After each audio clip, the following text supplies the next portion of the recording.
El cine antibélico siempre ha formado parte de Hollywood. Desde 1916 con Civilization, el cine se ha formulado como un medio potente para mostrar lo que es una guerra. Pero estas películas han ido formulándose de diversas maneras a lo largo de las décadas, y esto se puede percibir en cómo se formula el héroe bélico.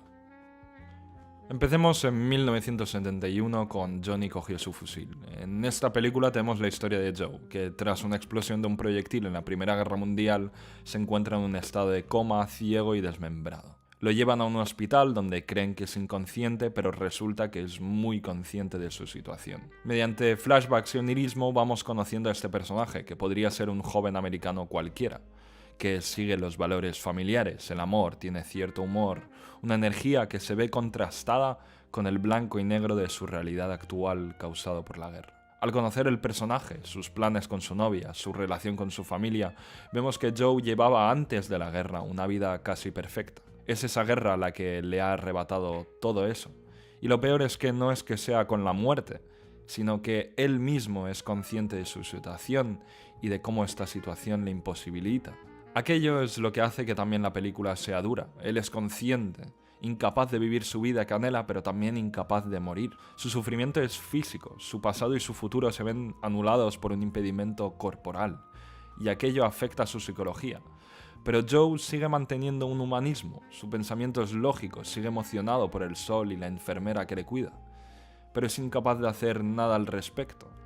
El trauma bélico no se sitúa en un punto de vista psicológico, sino físico, y esto cambia 7 años más tarde con la guerra de Vietnam.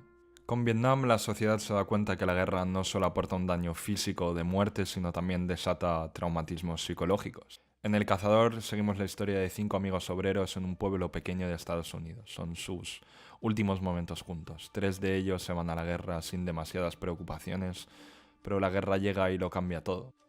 Al volver de ella le preparan una fiesta privada a Michael, pero él no quiere ir, ha perdido un amigo. La historia se centra en la relación entre Michael y Nick, uno que ha vuelto y el otro que se ha quedado.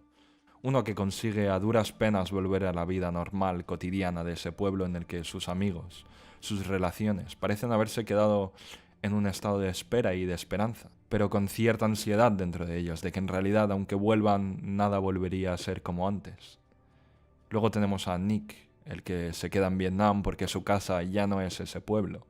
Su casa ahora es la violencia de Vietnam, el trauma de la guerra, la ansiedad de la muerte han hecho que ahora sea otra persona. Una persona que vive en un limbo entre la vida y la muerte, representado por su adicción al juego de la ruleta rusa. Su trauma es psicológico y aquello afecta no solo a los 3 que fueron a la guerra, sino a las relaciones que tenían, a sus novias, a sus amigos que dejaron. Es una película que no representa al héroe de guerra como alguien único, como una persona, sino también a su entorno, a las amistades que tenía y a la vida que llevaba. Retrata cómo una guerra puede dejar rastro en la psicología de todo un pueblo, y cómo aquellos que fueron a la guerra ya no consiguen salir de ella, sea Michael que volvió a casa o Nick que se queda en Vietnam. Un año después llega Apocalypse Now, y aunque sea la misma guerra, el planteamiento es diferente. Aquí el protagonista ya sufre desde el principio de un trastorno psicológico. Es un veterano de la guerra que lo único que busca es volver a ella. Le encargan una misión en la que tiene que subir por el río Mekong para asesinar a uno de los comandantes americanos, ya que éste ha trascendido lo militar para tomar lo que es para él su propia idea de la guerra.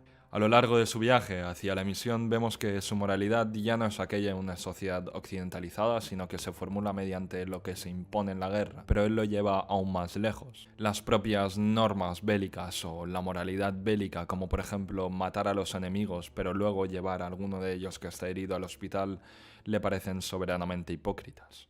La búsqueda que realiza es aquella de una deshumanización completa, de encontrar lo que es capaz el ser humano fuera de las imposiciones por la sociedad. Es un antihéroe solitario, crítico, observador sobre aquello que ve. Pero aquí no reside la única diferencia con El Cazador, sino también en la representación del enemigo. Creo que un héroe no puede serlo sin un enemigo. Y en El Cazador, aunque haya una crítica a la guerra y a la política estadounidense, los enemigos siguen siendo los malos, por decirlo de alguna manera. En Apocalypse Now, la deshumanización del individuo no solo le afecta a él o a su entorno, sino también se proyecta en cómo se lucha esa guerra. Todo el mundo en Apocalypse Now carece de moral, tanto los vietnamitas como los americanos son los causantes del horror que se proyecta. No hay un culpable como lo puede haber en El Cazador. En Apocalypse Now el culpable no son los vietnamitas ni la guerra, sino el propio sistema. 3 años después sale Rambo Acorralado, que recoge la fórmula del trastorno de estrés postraumático para justificar las acciones. Rambo era uno de los mejores soldados en Vietnam y al volver a Estados Unidos se encuentra con el sheriff William Teaser, que de un modo injustificado le quiere llevar al calabozo. Pero allí es cuando Rambo revive sus experiencias de Vietnam, creyendo que ha vuelto a la guerra y corre y mata para salvar su propia vida. En Rambo, la representación de la sociedad americana es de una tiránica, en la que él no puede llegar a formar parte. Nos posicionamos desde su punto de vista. Rambo ya no es humano, pero esta película consigue que nos importe que sobreviva a pesar de su locura, porque entendemos que lo único que queda en él es algo animal, solo un instinto de supervivencia. Sentimos pena por él, porque lo que le mueve no es maldad, sino una desconexión total con lo que le hacía humano. La destrucción que realiza es la de una bestia que necesita cierto cuidado. Los que le persiguen, la policía, son la figura enemiga. El sheriff es un personaje que no cae bien, es tiránico y malhumorado. Esto se percibe aún más en la escena final, en la que Rambo se pone a llorar cuando uno de sus jefes le intenta convencer de que pare. El discurso de final es una crítica tanto por los horrores que sufrió en la guerra, pero también a cómo fueron recibidos estos supuestos héroes de guerra al volver a América. Fueron dejados como unas bestias salvajes rechazadas por la propia sociedad por la que habían luchado. 4 años después llega Platoon. Seguimos en Vietnam, pero esta vez el héroe es diferente. Es alguien que, al contrario que el resto de soldados, se ha alistado de manera voluntaria. Su visión de la situación es crítica y esto nos lo enseñan mediante las cartas que le envía a su abuela. Tenemos un protagonista novato en la guerra, que al principio no sabe qué está haciendo exactamente allí, pero que a medida que avanza la película se va adaptando a la mentalidad militar. Platoon enseña mediante la gran diversidad de personajes que justamente lo que es valorado en una guerra, lo que consigue sobrevivir y avanzar, no es la buena fe ni la moralidad, sino todo lo contrario. Lo que sobrevive en Vietnam es la propia deshumanización. No queda sitio para la compasión, para las buenas acciones. Vemos a medida que avanza la película cómo nuestro protagonista se ve por una parte forzado, como también por otra llevado a causa del estrés y el miedo a actuar cada vez peor. Chris, el protagonista, sigue siendo un personaje honorable a lo largo de toda la película, con el que podemos sentirnos identificados, pero algunas situaciones le superan y al final vemos cómo cae en el mismo juego que lo que criticaba, usando el ojo por una necesidad moral superior, pero que en el fondo se rebaja al mismo nivel, matando a alguien que podría haber salvado. En La chaqueta metálica de Kubrick ya no se fija solo en la guerra como el culpable de esa deshumanización ni el que crea el trauma, sino también en el entrenamiento militar. La película se divide en 2 partes en la que seguimos a un protagonista, el soldado al que le ponen de nombre Joker. Primero le seguimos en el campo de entrenamiento. Ahí vemos cómo el propio campo de entrenamiento impide toda individualidad, cómo se promueve el bullying a todo aquel que nos acote al sistema militar, y cómo este rompe a los jóvenes mediante herramientas tanto psicológicas como físicas. Joker empieza como alguien normal, con humor, un crítico sobre el propio sistema militar, pero en la segunda parte ya vemos una persona deshumanizada, preparada para la guerra. El énfasis no está puesto solo en lo que uno vive dentro de la guerra, sino todo el propio sistema militar, la dureza de este y la explicación del por qué uno puede llegar a actuar de esa manera tan cruda dentro de un contexto bélico. Muchos de estos aspectos que ya estaban establecidos en la guerra de Vietnam se ven modificados a la hora de hablar de la Segunda Guerra Mundial. El cine popular de Hollywood que habla de Vietnam se posicionó en una mirada crítica hacia lo que ocurrió en esa guerra. Películas como Apocalypse Now, Platoon, La chaqueta metálica y El cazador enseñan unos héroes moralmente destrozados.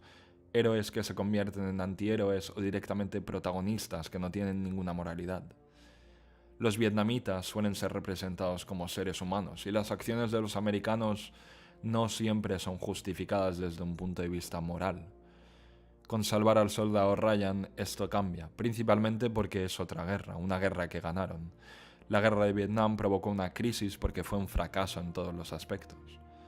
La Segunda Guerra Mundial se transmite como una victoria por parte de los americanos. En Salvar al Soldado Ryan sí es cierto que lo que es una guerra, lo que implica en cuanto al infierno psicológico sí que es realista, pero también se recupera un romanticismo en la figura heroica del Capitán Miller.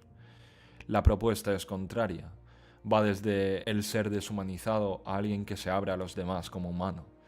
La representación de los alemanes y de los nazis es aquella del enemigo. El punto de vista es eminentemente pro-americano, se ofrece un énfasis en lo que es el deber militar y el compañerismo. A pesar de que no se la pueda considerar para nada una película pro-bélica, la posición moral que toma la película es aquella de que lo que ocurre está justificado por un bien mayor, el de salvar al soldado Ryan y por tanto salvar en cierto modo la humanidad. La historia también se escribe mediante el cine. En una película bélica la línea entre ficción y realidad se vuelve borrosa. Una ficción se convierte en una interpretación de un hecho real y de cierta política que la acompaña. No hay que olvidar la subjetividad del arte y cómo éste nos plantea una sola realidad.